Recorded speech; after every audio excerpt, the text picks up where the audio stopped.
People, DG, I'm back again, deluded. Good morning, folks, and I hope you're all doing fine and dandy this Monday morning. And yeah, man, thank God you've all got your life. So yeah, man.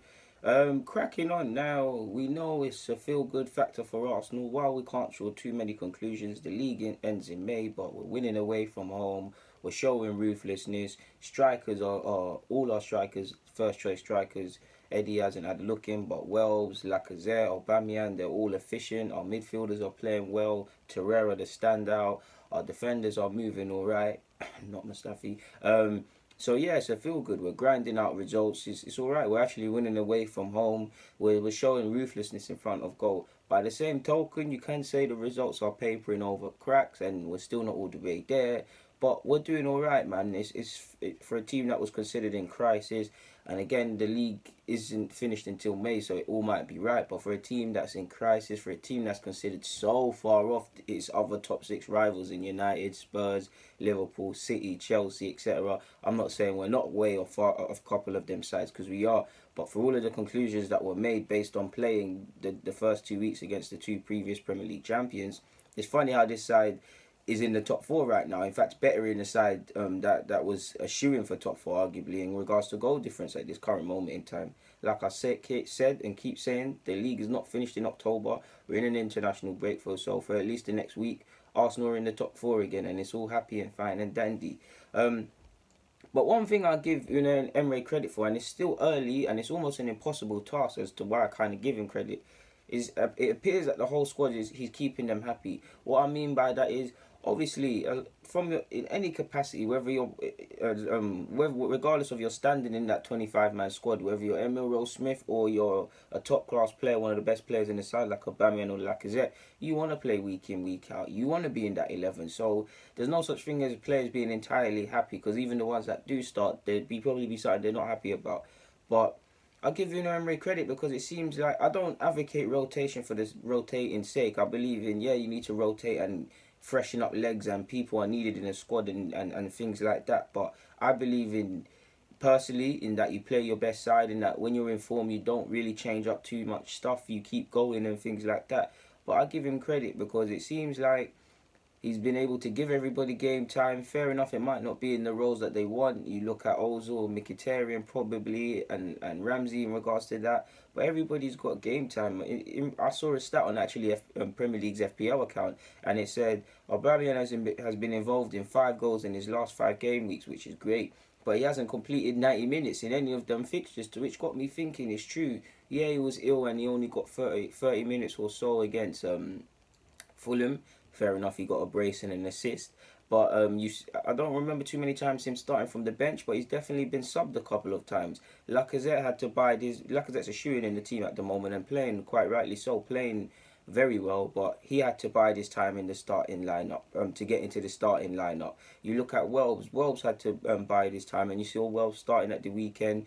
Obviously you're seeing Wells used in a rotation sort of thing, but you're seeing him get game time. Iwobi's been in good form. He's been rotated in and out the side this season so far. He played against Chelsea and put in a good showing, and has had to be patient. Guendouzi was starting all the weeks, early weeks, and now slowly been phased out the side.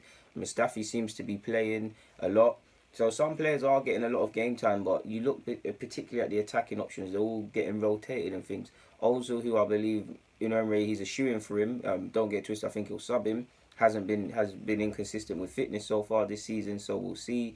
So it's only really Xhaka, Mustafi and Monreal to a degree that are getting real like you're starting game in, game out sort of thing. Torreira had to be blooded in slowly and had to wait as well. I've already said Ramsey's in and out the side.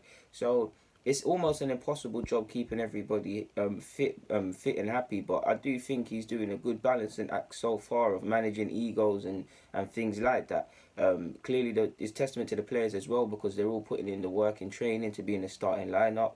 Clearly, Emery's shown if you're putting in the work, you will start. It don't matter who you are. It's nice to see that they're all using it to fuel themselves. This is a healthy competitive stuff sort of thing, in that everybody wants to start. Everybody's competing because they want to start, but nobody's jealous or envious of each other. It seems like everybody's always going to have egos, but the egos have finally been put to the side for the collective, and everybody knows that they've got some level of importance.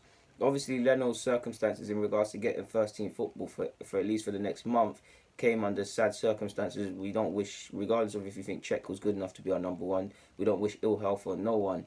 But he had to be patient and was restricted to cup games. So yeah, it seems like an impossible task. I must admit, I've said before, when we're playing well, but if I'm harsh, when it works well, it works well. But I'm also very nervous at times when you see Xhaka, Ramsey, Ozil, and a lot of these attacking players in the same formation or shoehorned into the same starting lineup, purely because going forward they're great, but we lose a bit of balance because all of these players want to do creative things and get on the ball and do certain things to improve our team. You've got Xhaka, who is going to be quite deep and whatnot, which is going to leave gaps. Ramsey's going to vacate the midfield and do them runs that you saw him score on Sunday. Ozil's going to want to be the hub. You got Mickey, who's going to want to do his thing. If Awogi's on the pitch, the same. These are all good players and they do provide balance. But from a defensive side of things, there isn't really any balance. And it relies on the likes of Torreira and the back 3 or 5, whichever formation, to work extra harder. But yeah, man, so far so good in regards to the rotation. If I'm Aubameyang at 90 minutes, I'm scoring goals and it's about the collective. And clearly, I am the best striker in the side, give or take, between Lacazette and Unai loves me. But I probably would be a bit frustrated, people, if I haven't completed in the last over a month. I haven't completed 90 minutes. That's just me picking at clutching at straws or picking at things. But I would be, and it's a healthy one. Everybody should be in the same way. If I'm Wells and 1 minute I'm starting, but I'm not starting and I'm getting subbed, and more or less I'm behind Aubameyang and Lacazette, I'm gonna have the bit between my teeth every time I play or get subbed or on the bench. It's healthy. You want players to want to complete 90 minutes. You want players to not want to be on the bench because that raises their performance levels, or it should do at least. Anyways, for now, guys, I've got nothing more to add, so let me get out of your hair. Guys, deluded, get in a comment, subscribe, and do the rest if you wish. I'm out.